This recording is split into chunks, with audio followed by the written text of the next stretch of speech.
Kryetari i Lidhjes Demokratike të Kosovës, LDK, Lumir Abdigjiku, ka deklaruar se merr përgjegjësinë për rezultatin e dobët të arritur në zgjedhjet e fundit parlamentare. Abdigjiku ka deklaruar se rezultati zgjedhor nuk ka qenë i pritshëm, duke theksuar se situata kërkon reflektim të thellë brenda partisë. Ai ka shtuar se mban përgjegjësi të plotë për rezultatin e zgjedhjeve dhe se do t'i thërrasë organet e LDK-s për të diskutuar për hapat e mëtejshme. Duke marrë përgjegjësinë ditëve në vijim, do të thërras kuvendin e LDK-s dhe para tij do t'i shpalosim e shqyrtojmë të gjitha çështjet dhe përgjegjësitë që mbaj si kryetar. Rezultati i LDK-s nuk është ai që e kemi pritur dhe dëshiruar, është moment reflektimi. Kur qytetarët flasin, ne duhet të dëgjojmë. Demokracia funksionon kur udhëheqësit mbajnë përgjegjësi, edhe kur kanë humbje të tilla, ka deklaruar Abdigjiku. Ai po ashtu ka bërë të ditur se çështja dorëheqjes së tij do të diskutohet edhe në kuvendin e përgjithshëm të LDK-s. Në kuvendin e përgjithshëm, edhe dorëheqja do të vihet në diskutim, ka theksuar Abdigjiku. Ju thëshëm, hajdeni more në qeveri, jo s'po dojmë. Hajdeni more, jo s'po dojmë. Shkoni bro! Edhe shkull.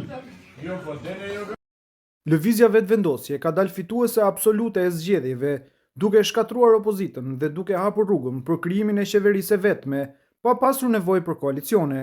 Sipas të dhënave preliminare të publikuara nga sistemi numërimi të Komisionit Qendror të Zgjedhjeve, KQZ, partia e kryeministrit Albin Kurti ka siguruar 50.13% të votave në nivel vendi, ose 400.793 vota, një rezultat që e vendos shumë larg çdo konkurrenti tjetër politik.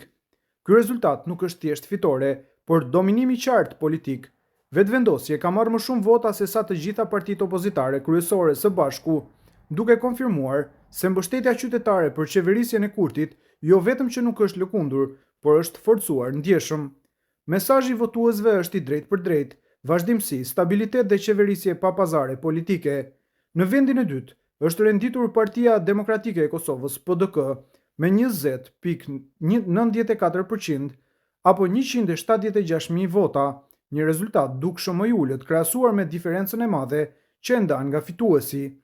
Lidhja Demokratike e Kosovës, LDK, ka përfunduar e treta me 13.93% ose 111.000 vota, duke dëshmuar rënien e vazhdueshme të partisë që dikur dominonte skenën politike. Aleanca për Ardhmërinë e Kosovës, AAK, ka marrë vetëm 5.88% ose 47.000 vota, ndërsa Nisma Social-Demokrate mbetet jashtë çdo peshe reale politike me vetëm 1.64% apo 13.000 vota. Sipas panelit informues të KQZ-s, deri në momentin e raportimit janë numëruar 824.850 vota nga gjithsej 1.999.204, që përbën 41.26% të përpunimit të pjesëmarrjes.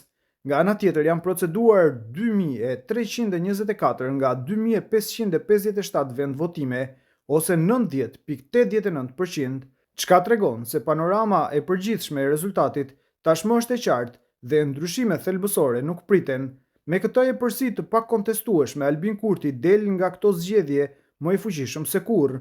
Opozita është e fragmentuar, e dobët dhe pa narrativ bindëse, ndërsa vetëvendosja ka siguruar legjitimitetin për të qeverisur e vetme. Rezultatet mbeten preliminare, por mesazhi politik është përfundimtar.